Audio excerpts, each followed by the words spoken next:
welcome to Turn the Page, the official podcast of the Syosset Public Library.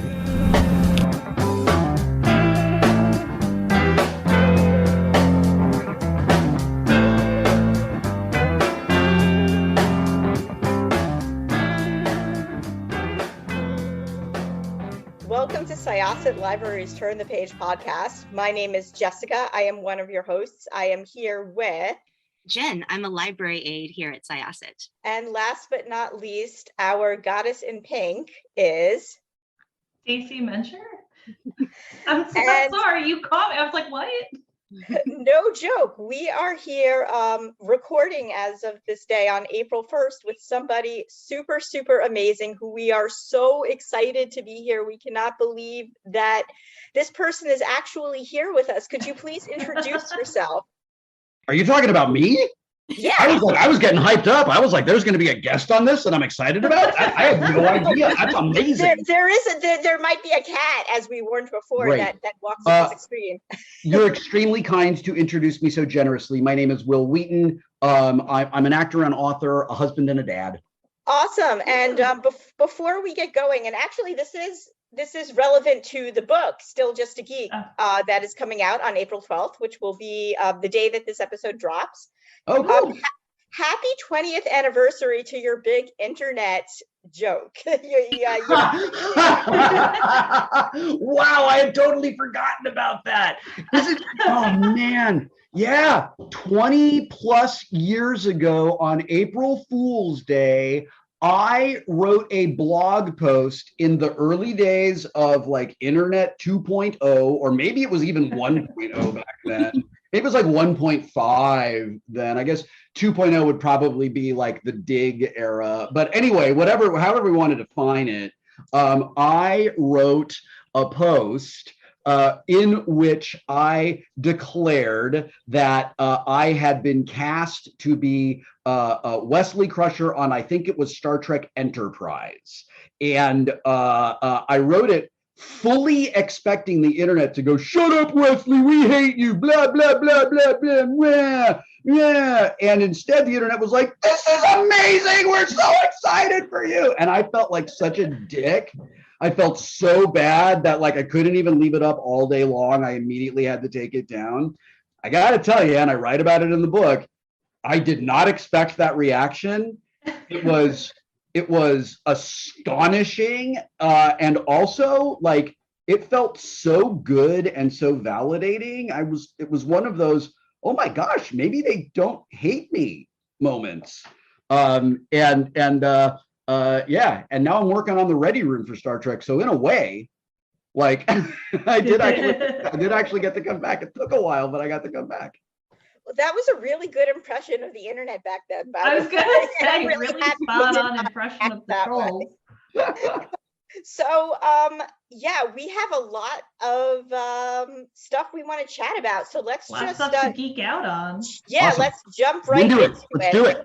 I loved so many things about this book, and one of the things that I loved in particular was the structure and how you use the footnotes to comment on your past writing. And I thought it was such an interesting way to structure something so that you were in conversation with all of these past selves, you know? And I'm wondering, like, what was that like? How did you land on that structure? And like, how did it develop?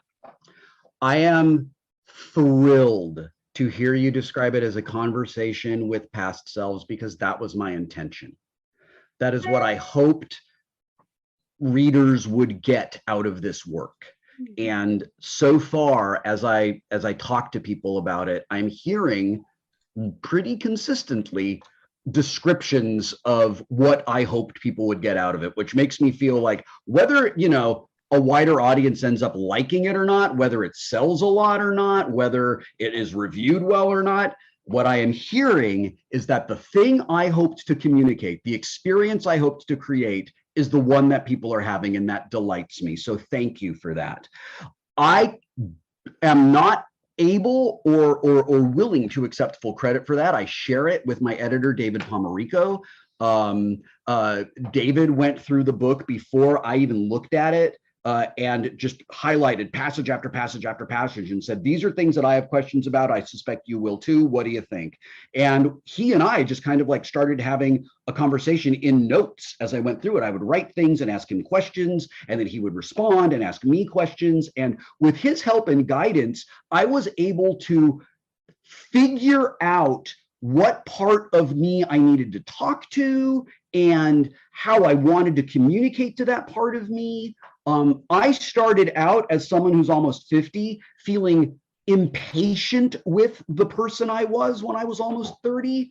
I found myself just being kind of like embarrassed and I don't want to say shame, because I think shame is a very powerful word, and shame is something abusers use. So I work very hard to live a life free of shame, but in the way we would say, I was kind of ashamed of myself, like it's kind of like that.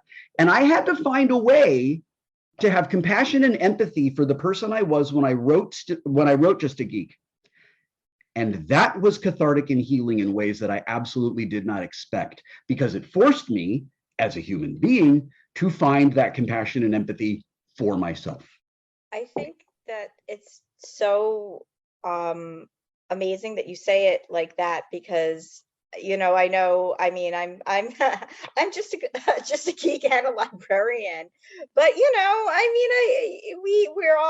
we're all growing, and we're all trying to sort of like, sometimes we look back on ourselves and we're just like, oh my God, what was that about? But I think that it's important to realize that you can have these conversations with your past self and be like, listen.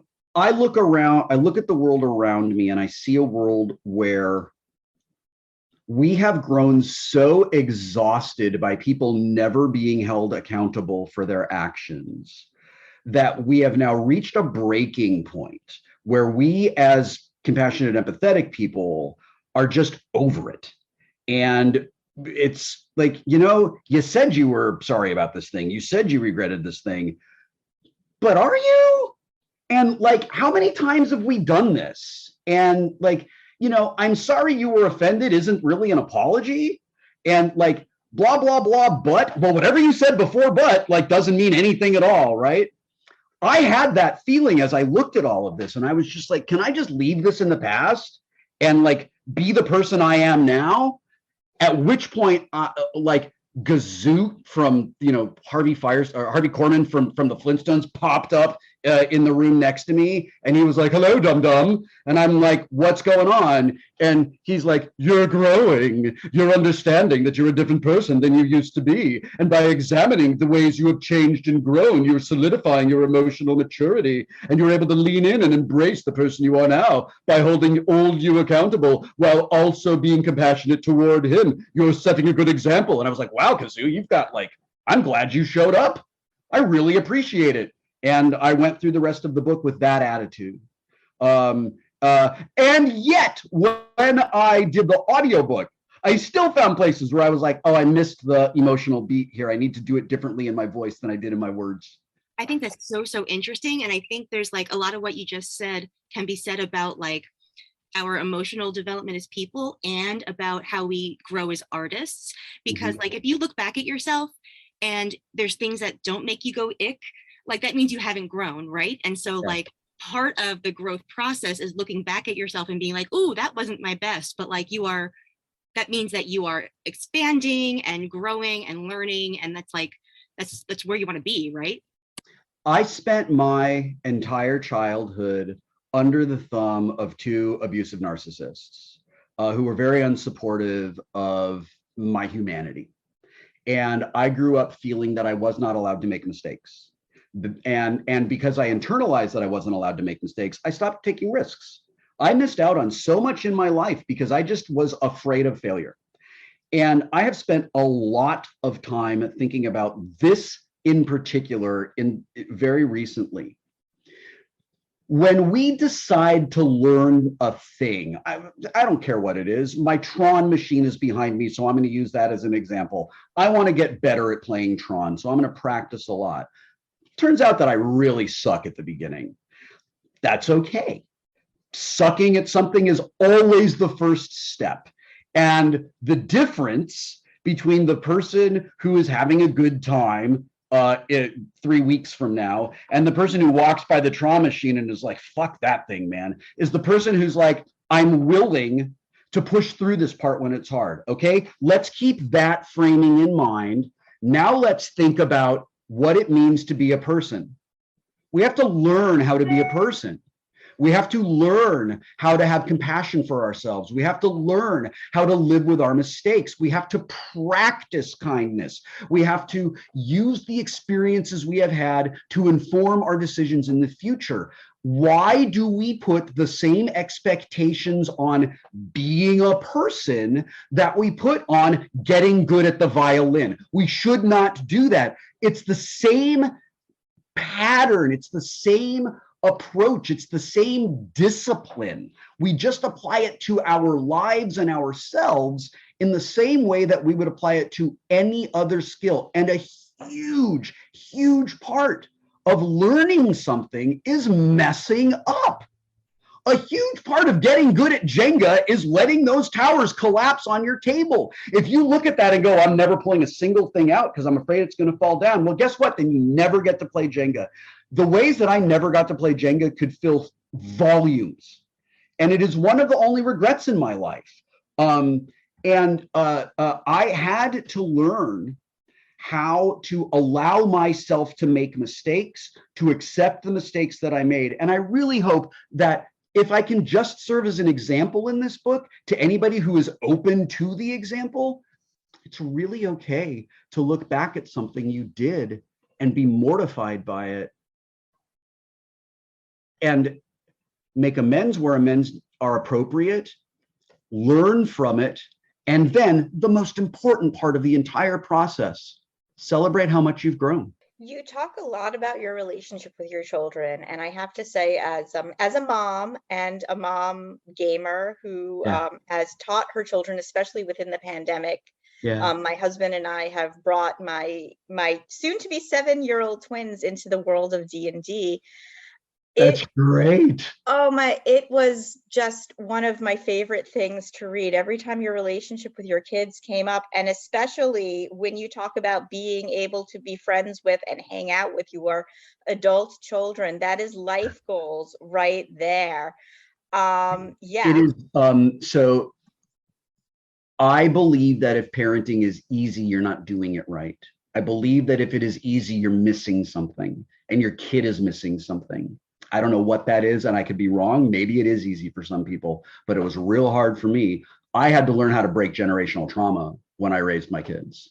And it was my commitment to not inflict on my children the generational trauma my grandmother inflicted on my father, who then inflicted it on me. It was that commitment that really caused me and inspired me to work very hard to be an authoritative, not authoritarian parent, to be supportive while having expectations that were reasonable. And by putting down some guardrails and telling my kids, look, I know you're going to step over these guardrails from time to time, and that's cool. We all do it. I just don't want you to get hurt. At some point in your life, you're going to super fuck up, and you're going to be like, what do I do? Call your dad. I don't care what you did. I'm your dad. I love you. I'm here for you when whatever it is happens. I don't care what it is. And there was one night when my college age kid got wrecked at a party and was like, Dad, I need help. And I was like, get in a cab and come home. I'll take care of you. Don't be ashamed. Don't be embarrassed. Don't hide it from me. It would be better if you didn't do this. That's better for you in general, but I get it. We all did that. All of us did it. I felt like my parents just pretended that every single thing that every single person goes through emotionally as part of their development was either only happening to me, was wrong, was shameful, or was like brand new and existed only in my head. So I worked real hard to not pass any of that along to my children. And one of the things that I wanted to do was, I think modeling behavior to children is vastly more important than enforcing behavior with children. I wanted to model for my children. You can engage in competition without being competitive. You can enjoy the experience of playing a game, building a thing, learning a skill, making food without worrying about, do I win or not, right? If the only thing you care about is winning, well, you're going to be disappointed at least half the time and probably more. And I'm really grateful that my children received those values from me. I was just having a conversation with my boys last week, and they were talking to me about some things that they're doing, some ways they've chosen to spend their personal time, and some ways they've chosen to spend, like, you know, the tiny bit of money they have as millennials in this destroyed economy. And I listened to them talk to me about all of these things and became aware that, like, the values of kindness and empathy and social justice and tolerance and embrace of all people and a fundamental love for other human beings all exist in my kids. They're all there. Everything I wanted to give to them, they received from their mom and me. And it's just incredible. And I'm so grateful. And I wish there were more stories about them in this book.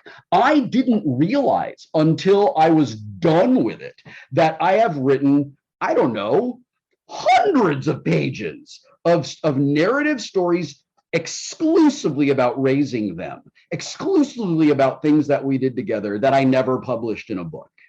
And I wish that more of those things were in there, so more people could just get a little bit of a glimpse at these two remarkable men who just mean so much to me. That's amazing, but now you have material for a third book. Just saying. I'm ready for it. Just a geek raising a bunch of geeks. I'm telling on myself a little bit. I did actually pull all of those stories together, and I made a short run of 50 books, and I gave them to the boys. I was like, I want you to have this. This is, if you want to see the way that it was, I don't know if you remember what it was like when these stories happened, but if you want to remember these things, and if you want to know what they meant to me when I was your young dad, well, this book is for you. And I kind of told them I wasn't going to publish it. I would have to get their permission, because those stories at this point now kind of belong to them. But I hear you. I would love to share those stories. Because that what you did is just that's so heartwarming and everything. And I'm very emotional right now hearing that, because that's something I would love to do. Like, my son's 2 now, so like, anything could happen. Like what I read out. You have plenty of time. Yeah, so I was just like, that's something I know I want to have, like, a bond and be able to do that for my son. Yeah. But it's just listening to you talk about this and everything, and like the book's being marketed as, like, you know, it's like a memoir of yours, but it's also kind of like a self-help book, because like I'm listening as a fellow parent, fellow gamer, of you talking on our interview and reading the book, of just like, you know, this is really true. Like, I think a lot of people need this. And as you were talking to us, I'm like, are you the voice in my head? Like, this is, I guess the voice in my head is Wil Wheaton. Like, okay, like, you, like, it's, and I really like that it makes you more relatable, because yes, you're a normal person, but you're also a celebrity, and to be able to be like, no, like, I could relate to someone like this, of, you know, different age, different gender, of someone who's so known and everything. It's just like, oh, that's really cool. Like, I feel connected to more people. And I mean, you said before, Jen, of like growing as an artist, but like growing as a society, as a culture, I think this is important. I think we are living in an age of extreme cruelty for the sake of being cruel. I think it's celebrated. I think it's encouraged. I think it's tolerated in ways that absolutely shouldn't be. And like, look, there is a reason. I think it was Gandhi, when they were working to achieve their independence from Great Britain. I believe Gandhi said, "Be the change you wish to see in the world." And I had a teacher once who, as a side assignment, was like, I want you guys to figure out what your purpose in life is. Like, figure out that thing that's really important to you. And it needs to be something that can never actually be completed. There's something that's real important to you. He said, I don't know what it is. But there's something that's incredibly important to you. that motivates you all the time, and you probably don't know what it is. If you think about it, you can figure it out. And he said it will take you years to find it, but look for it. Start today. Start looking for it, and you will start out with a description that is a paragraph long, and eventually you're going to get it down to a couple of words. And it's taken me a very, very long time to figure out that what I do is every day I make a choice to do my very best to be the person I need in the world. And that I hope that by being the person I need, I'm not special, I'm not unique. The whole celebrity thing is kind of like a consequence of my job. It's not who I am. I just try to be that person, thinking that if I'm that person for me actively, I will passively be that person for someone else. And that can make a difference in another person's life. That is being the change I want to experience in the world. And I hope, you know, everything I write, everything has some component of, I really want you, reader, to be happy, and I want you to take something away from this, except when I'm writing political polemics about fascism. Like in that case, I want you to get angry. But like when I'm talking about kindness and mental health and addiction recovery and trauma recovery and all of those things, I think it's extremely, extremely important to live that by example, so that there are people who will see, geez, this guy on the surface, this guy presents as having an amazing life, but like, that's weird. He kind of struggled with the same thing I did. We lived in very different worlds, but like I didn't grow up as an actor on TV, but I sure do see my dad in this book, or whatever, you know, whatever it is. If you're that person, I'm sincerely really sorry.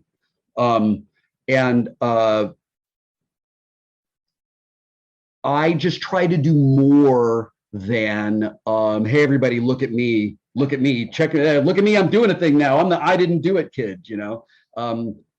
I have been given the privilege of a chair to stand on. And in addition to that, I've been given the privilege of occasional attention from the room. And I don't want to waste that. I want to do something good with it. I want to do something that when it is over, someone who was there thinks, that was special. I'm glad that I was part of that. You know, because there's things where, you know, you go to great shows, you're leaving like, that was a great show, and you never think about it again. But sometimes you hear somebody say something and it just, you know, it gets in there. And when I have the privilege of those opportunities, I want to do the very, very best that I can to honor them and not waste them. So I wanted to talk, first of all, that was amazing. I think we're all tearing up a little bit. So I wanted to talk a little bit about tabletop and how it all came to be. Okay. You know, I know I've mentioned a few times and just briefly, and we did some like online tabletop in the beginning of the pandemic. Some friends of mine, we did the same thing too. I think it's I mean, for a while you've been seeing tabletop and D&D and, you know, just different games starting to kind of come into the mainstream, and I think everything just kind of blew up during the pandemic because it really became a way for people to connect. But talk a little bit about tabletop and just how it all came to be. So about 10 and a half years ago, my phone rang, and it was my friend Felicia Day. And she said, I am going to go pitch a channel to YouTube. And they want a programming slate. Do you want to do a show together? Yes, I absolutely do. What do you have in mind? I thought, she said, you could, like, I don't know, review games or something. And I said, okay. I feel like there's a YouTube show that exists that does a very good job of doing that. I kind of think the best way to review a game is actually to play it. And then this happened.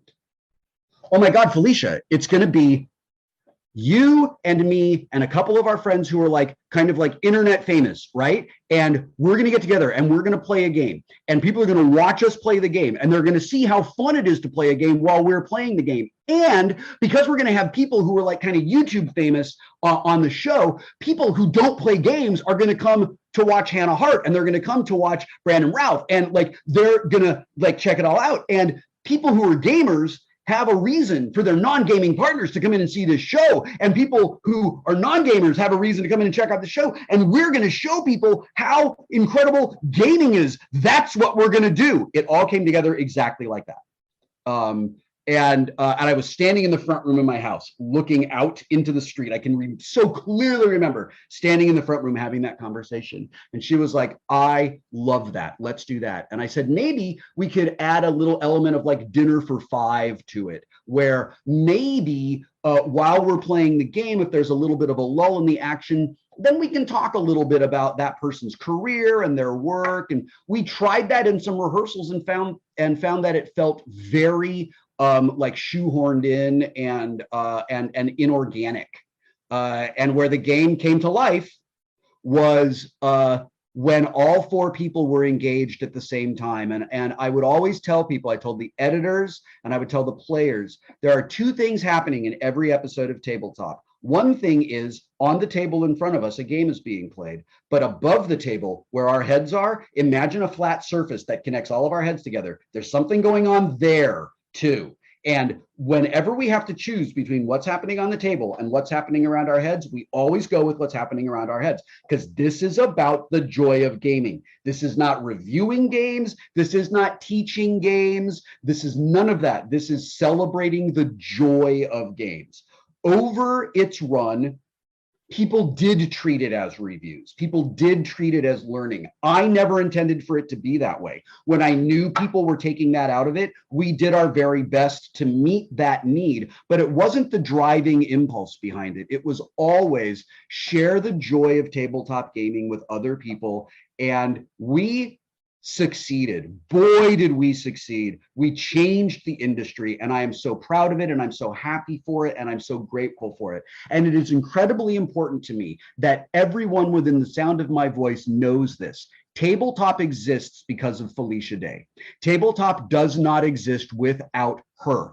Tabletop is good because it was developed by Jen Arnold, Sherry Bryant, Kim Evie, Felicia Day, and then me in the room. This was all women. This was all incredibly brilliant, creative, like super, super amazing women who were like, okay, I hear your like dude idea. This is why it's problematic. Oh shit, I didn't know that. And here's how we would do it. Thank you for that. Let's throw away what I thought was a good idea because I didn't know any better. And let's lean into these other things. Jen Arnold in particular is an award-winning, globally respected documentary filmmaker. She now directs American Horror Story and shows of that caliber. She is remarkable. That we got her for every season of Tabletop is a miracle. And people are constantly giving me credit for Tabletop, and I am not going to take it. I will receive it only in as much as I receive it on behalf of this incredible creative team that over the years expanded to include Adam Lawson and Ivan Van Norman and Steve Grubel and all of our editors. And it just became something so wonderful. I miss it all the time. Your follow-up question is, when are we doing it again? And the answer is, we're not. It's a tragedy. I'm sorry, that Geek and Sundry was bought by people at Legendary who I believe ran it into the ground and destroyed everything that was beautiful about it. And I have no interest in being involved with them again. It's heartbreaking. But as we are on the 10th anniversary of Tabletop, it's very important to me to take a moment and say thank you to everyone who was part of that moment in my life. It was amazing. And as you can tell by looking behind me at my bookshelves, it is an enormous part of who I am as a person. And I've said it before, Tabletop is the cornerstone of and the mortar which holds together the foundation of the longest relationships in my life. I love so much of what you just said. And as you were talking, I was thinking about the linkages between like the way that you create these cool things with your friends and actually the way that libraries operate. Because Yeah. like, I really think that like magical things happen when your goal isn't profit, but is engagement, but is 100%. fun and is expansion and, you know, Yeah. learning and all these things, you know. And I just think that's like such an exciting approach to creation, to creativity. Like I just think it's such a it just makes wonderful things. Our you know, like we weren't looking to get rich. We needed to make a living, right? And I always ensured, it was extremely important to me that all of our crew got paid well. That their work was respected and appreciated, and that their compensation reflected that. I never took enormous paychecks. That wasn't what it was about at all. It was very much about all of those other things. And when Legendary came in, everything changed. It all became about how can we turn people upside down and shake every last quarter out of their pockets. How can we take Tabletop Day, which was supposed to be a global celebration of the hobby, and turn it into a shakedown to like extract money from people? It was disgusting and so deeply disappointing and heartbreaking to me. And I got to tell you, as someone who absolutely loves libraries, we talked about this before the podcast started, that you compared what we did to what you do just warms my heart so much, because I do know what you do, and I have done things at my local library. I walked into my local library one day and I was like, "Can I talk to the children's librarian? I have an idea." And the woman who was at the desk was like, "I'm the children's librarian. What can I do for you?" And I said, "Do you remember Choose Your Own Adventure books?" And she's like, "Yeah, we check them out all the time." And I said, "I do this thing on Twitch where I read Choose Your Own Adventure books and I let the audience decide what the choice is going to be. I would love to come do that live from your library. Do you think that would do well?" And she was like, "Yeah." So they put me in a room that immediately filled up with people. So they put me in a bigger room that also filled up with people. And it was great. And I loved it. And it was so super, super special to me. And when it was all over, when it was all done, the librarian, who had just treated me like a person with an idea, was like, "By the way, I love all of your work." And I was like, I really love that you waited until now for that, because I was feeling like a dad who loves a thing contributing to his community. That's what I wanted to do with this. That's all I cared about. I'm very fortunate to live a life where I'm not paycheck to paycheck, and I'm not worried about that. I used to be, and I'm not anymore. And it's important to me that I don't waste the privilege that comes with that. And doing things that benefit my community, I think is a way that I can give back something. One of the things I definitely appreciate about what you just said was just, just the whole like relationship between like when you spoke to the children's librarian and how gung-ho they were and just everything about it. It speaks very much to the changing nature of libraries.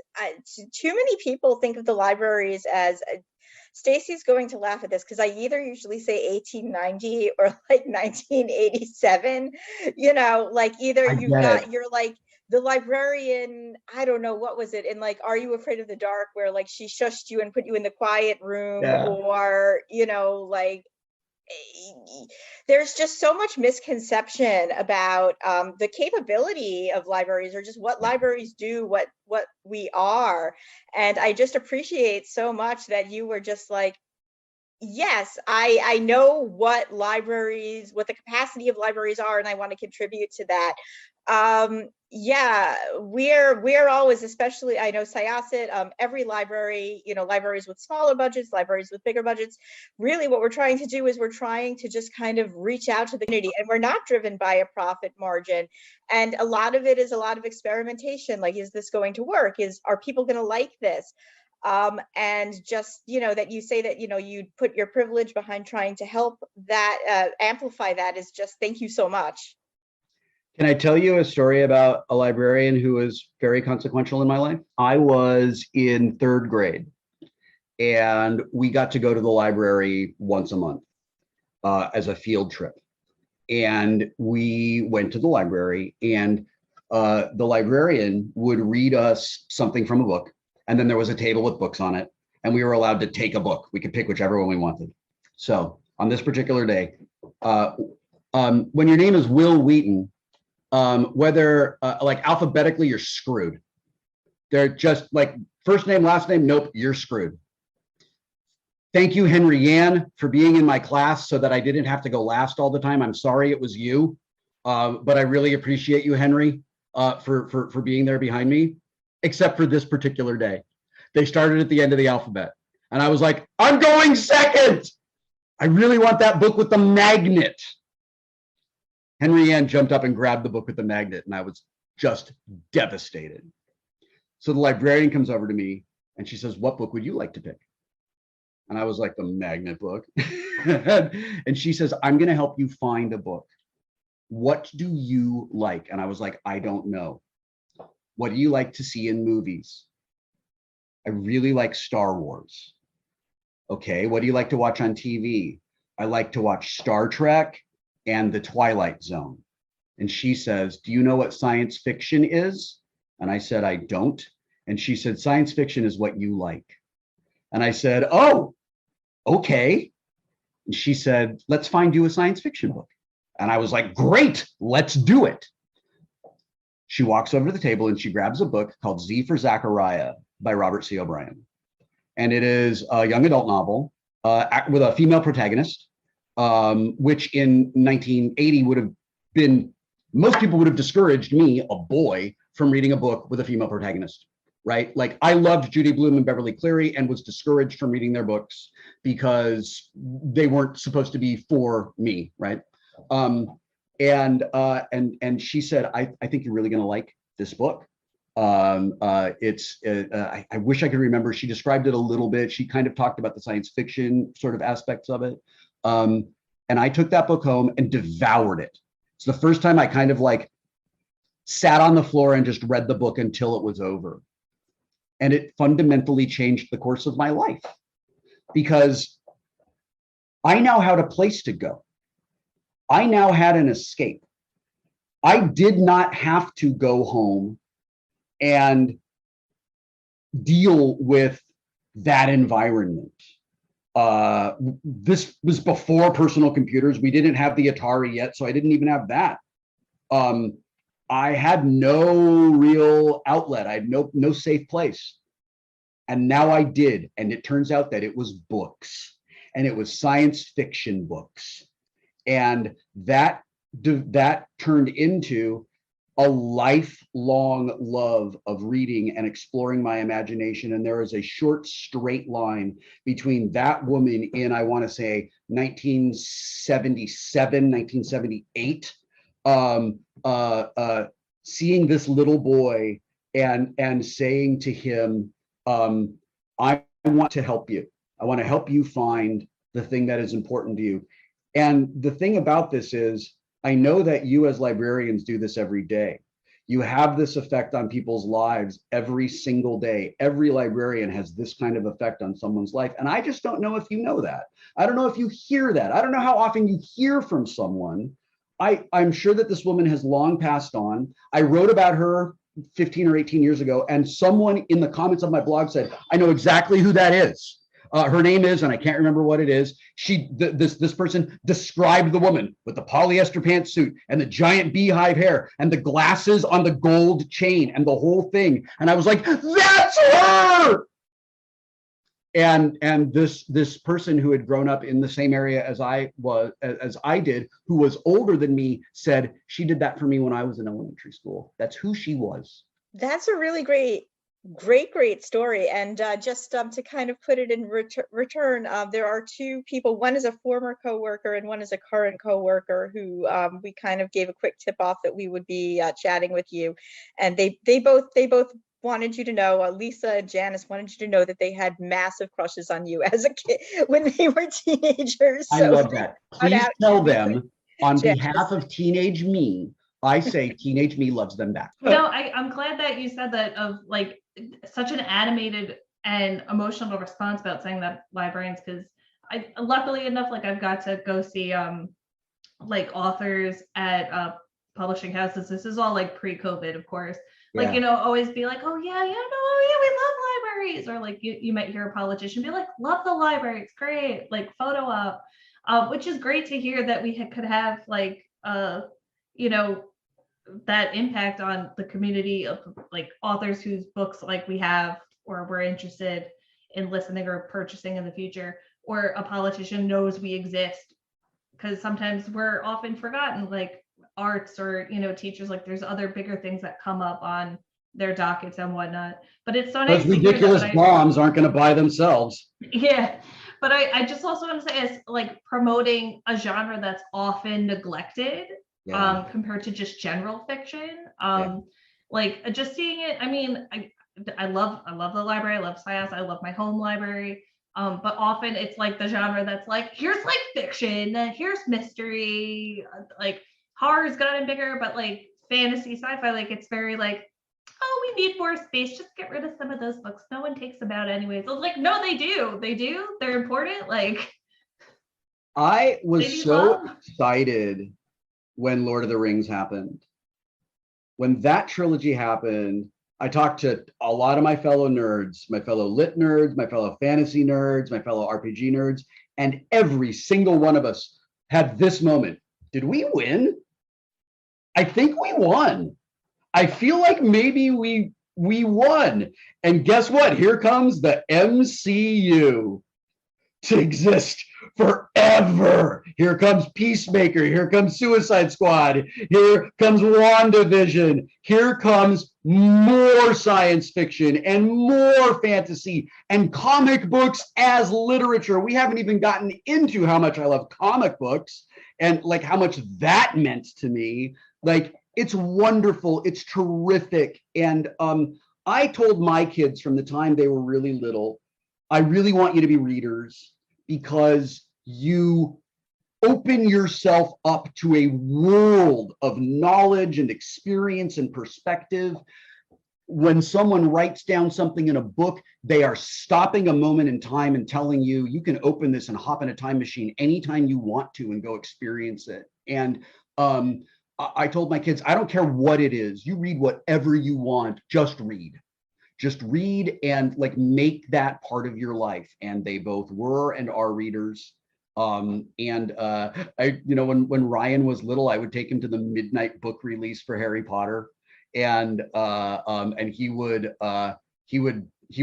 read, literally stay up all night reading it, and then muddle through the next day at school. And because I brought it up, it's really important to me that I take this moment to acknowledge that trans rights matter and that it is extremely important to protect trans children. And J.K. Rowling, you have really let me down. You are one of the greatest disappointments of my entire life.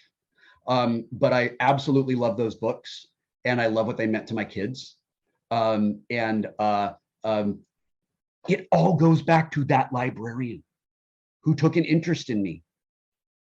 Nobody else was interested in me. Teachers weren't interested in me. My parents certainly weren't interested in me. That librarian was interested in me. And I was just a kid. I was just a third grader in her library. And she treated me in a way that was so special and meaningful. I'm almost 50 and I remember it like it just happened. Thank you so much, first of all, for all of that. I mean, really, just every bit of that. And, you know, I can only speak for myself because I was children's librarian for about 15 years. You know, there really is, like, I was a reluctant reader for quite a while until I realized that I just like to read weird books. And you know, once I started reading, Stacy's laughing because she knows that's true, and so does Jen. Once, you know, like, you get the right book in the hands of the kid, that's it. My own kids, they're big gamers, as I mentioned, but they're obsessed with Kirby. And a few weeks ago, we went to a bookstore and we found a Kirby manga, and I was like, oh, you know what? We could get this, and like, they stay up at night reading it. And as a librarian and as a mom and as a geek, it's like perfect. I'm like, you've got the manga, you're reading, and it's a comic book. Once my parents saw that I liked to read, I was allowed to stay awake as long as I wanted to, provided I was reading in bed. A tradition I passed along to my own kids. It is something I still try to do, although now I fall asleep about half a page in and I can't stay awake like I used to because I'm old. But they did give me that encouragement for all of the terrible things that they did to me. They did absolutely give me that level of encouragement. And I really enjoyed the incentive of like, I can stay in here and stay up as late as I want to, and nobody's going to come in here and bother me. And I get to go through the Mines of Moria again. Awesome. I'm all into it. Let's do it. That's great. Relate to your son with the Harry Potter books, because while I didn't go to midnight book things because I didn't know they were a thing until like the Twilight books, and I went to the last one at Borders back in the day. But I remember getting the books when I was at sleepaway camp on like visiting day and being like, all right, I'm not doing any other activity but reading this book, like leave me alone. I don't care about kickball, get out of here. But I like that you promote that. And aside from what I was about to say, like, can you just be like the world's dad of like encouragement and everything? Just like a side note, just saying. So I really appreciate that. And I will tell you, and I sincerely appreciate that, because that is part of being the person I need in the world. I need a dad. I don't have a dad. I never got a dad. I got a bully. And I get to be a dad to my kids. And I don't know, there's just a thing, man. Like there's a thing, we can see it in each other. When you see another person who has experienced things, it's just there, you know, like we hide it from people who haven't extremely well. But when we see a fellow traveler, it really shows up, and it's really like very, very clearly there. And if I can be a loving, compassionate, nurturing father figure to people who don't have that or aren't getting it, that's a privilege. And that is something that I absolutely embrace. Ann and I joke about being your internet mom and dad all the time. And I actually have a couple of friends who I met when they were like 20. My friend Sam, I think her parents brought her to a con when she was like 16 or 17. And I was like, you're a neat kid. What are you going to do with yourself? I think I'm going to be a photographer. Awesome. Look me up when you do stuff and like, let me know how it goes. And she would like send me pictures and, you know, like every now and then she was like, there's this boy. And I'd be like, listen, you got to talk to your mom and dad about it. Okay. You got to have that communication with them. But just remember, blah, blah, blah, blah, blah, you know, and I was like, and that we've stayed friends. She's in her mid-20s now. She photographs concerts. She's just, I'm so proud of everything that she is doing. And I do feel like in a way, we were able to kind of support her in a way that she needed to be supported.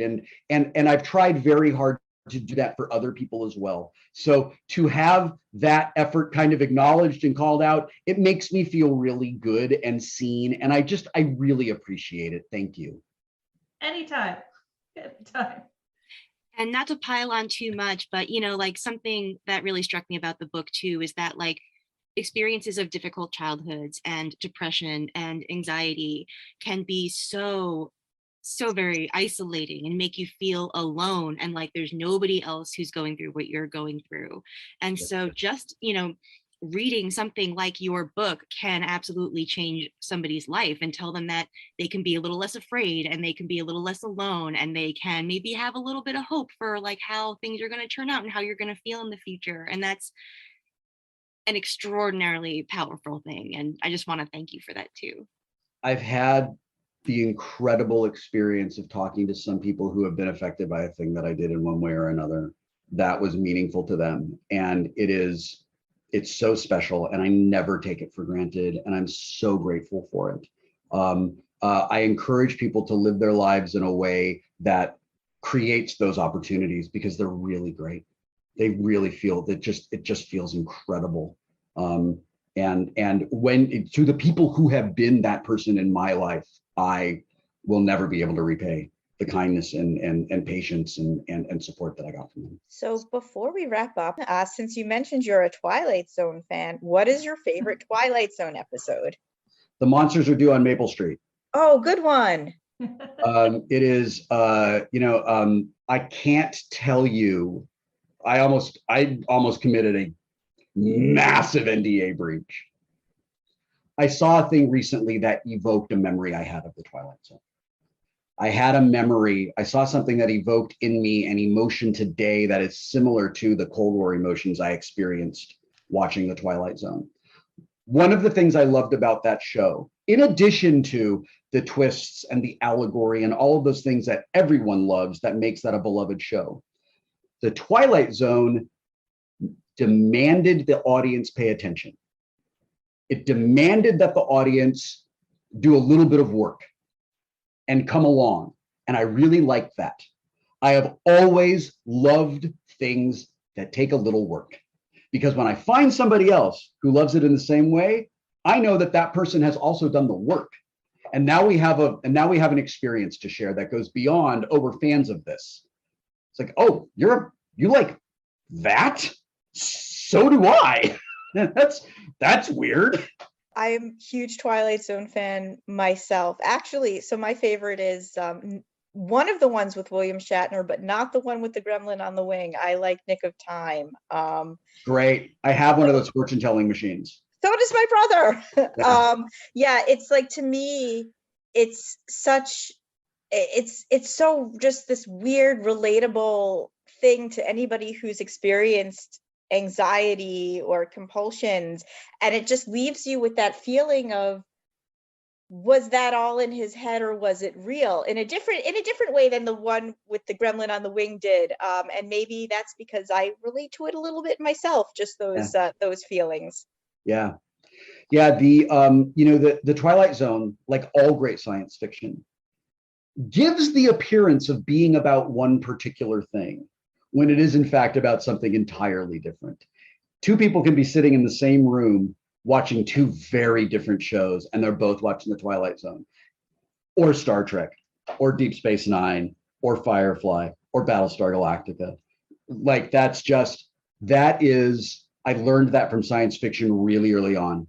The adventure of Star Wars was great. The space opera and the sword fighting was super cool, but the morality plays and the allegory and the challenge to be better inherent in the original Star Trek was deeply meaningful to me and influential in my life. I have another question, because Yeah. we're librarians. Yeah. Are you reading anything that you love now, or what's like a book that you like recommending to people that you've read?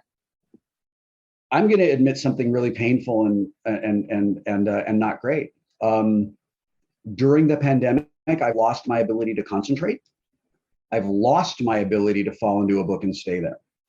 I get real distracted all the time. I have to work through it.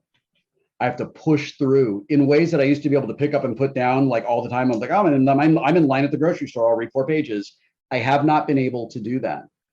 I cannot tell you the thing that I just read that I loved the most, because it is an audiobook project that has not been announced and I'm NDA'd on it. But I did just read something that is, I think, going to be very special and really meaningful. The last 2 things that I read that I was like, no, I'm doing this no matter what, were Parable of the Sower and The Underground Railroad. I came to them through LeVar Burton's book club. And I read both of them and absolutely loved them. I really wanted to read The Handmaid's Tale, and it was too real. I couldn't do it. I couldn't watch the show. Same thing. It was just Me all too real. too. Years ago, I was in my early 20s, actually, man, more than a few years ago. Anyway, moving on. That keeps happening when you get to be my age, by the way. It's super great. My friend was in a class, and this is before the TV series. There was almost like a Lifetime-esque movie with Robert Duvall from like the 80s. And she's like, oh, I have to, this is before I'd known about the book. She's like, well, I have to watch this movie and read this book. So we're watching the movie, and the movie itself was a bit cheesy. But then like about 20 minutes after talking about how cheesy the movie was, we're like, haha, this feels like it could actually happen. This is actually terrifying, which led me to read the book, which is even more terrifying. And then eventually, I watched the show, the first season of the show, which was even more terrifying and well done. But so many people I know started watching the second season, that opening scene, I was like, nah, done, can't do this. I always gravitated toward dystopian fiction and post-apocalyptic fiction. I really enjoyed those sorts of things. I enjoyed the warnings inherent in them. I enjoyed thinking about like a post-nuclear world where our buildings are now in ruins, and like I loved all of that stuff. And the fascism during the Trump presidency ruined all of that for me. Like I was like, nope, I can't do this. I live in this now. I don't want to read about it. It's terrible. I don't enjoy it. A thing that I did just read that I'm over the moon about, that I can talk about, is John Scalzi's latest book, The Kaiju Preservation Society. It is delightful. It is unbelievably easy to read. It is my favorite thing of his that I've read since Red Shirts.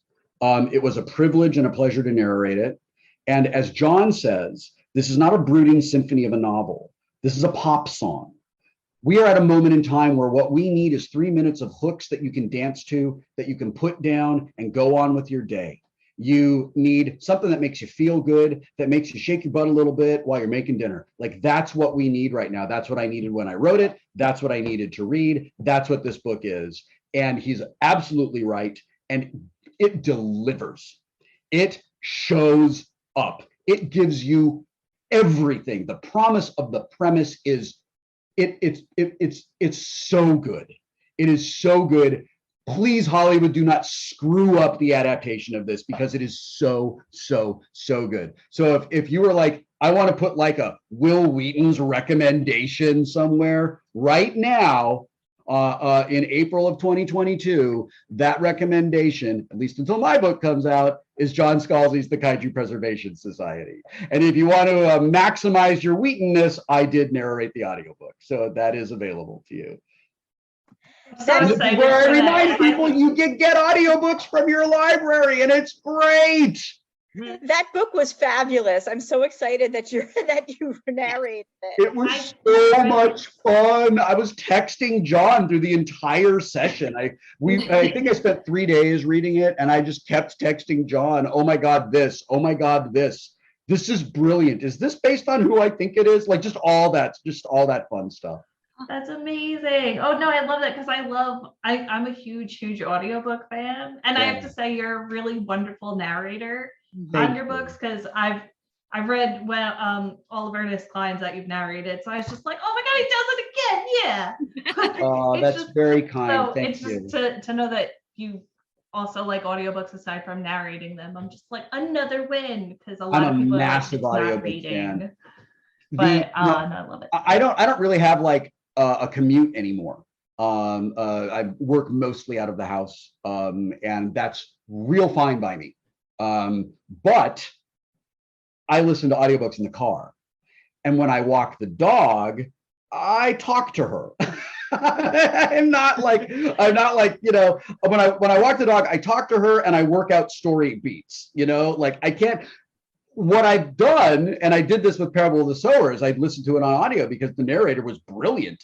And I just kind of sat where I am now, very weirdly feeling like I wasn't doing anything, but I was while I listened to that book.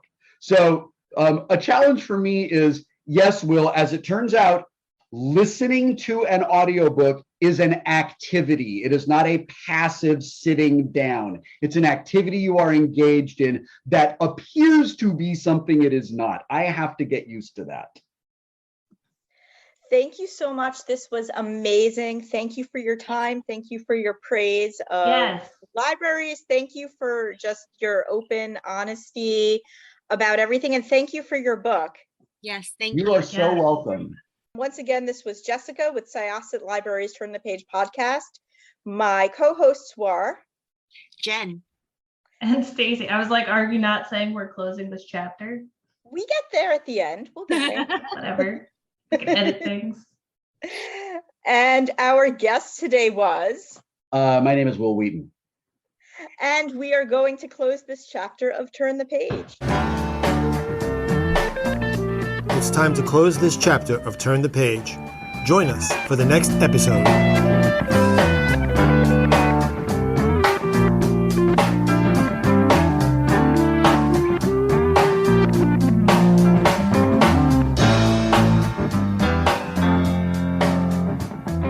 Oh, I was demonstrating, but I can start, so that's glasses on. That's not fair. You can tap your amazing pink headset. Oh, thank you. Yes. All Like, you right, don't need well, my I'm sorry. You don't need my permission. I'm just offering a suggestion. I appreciate it.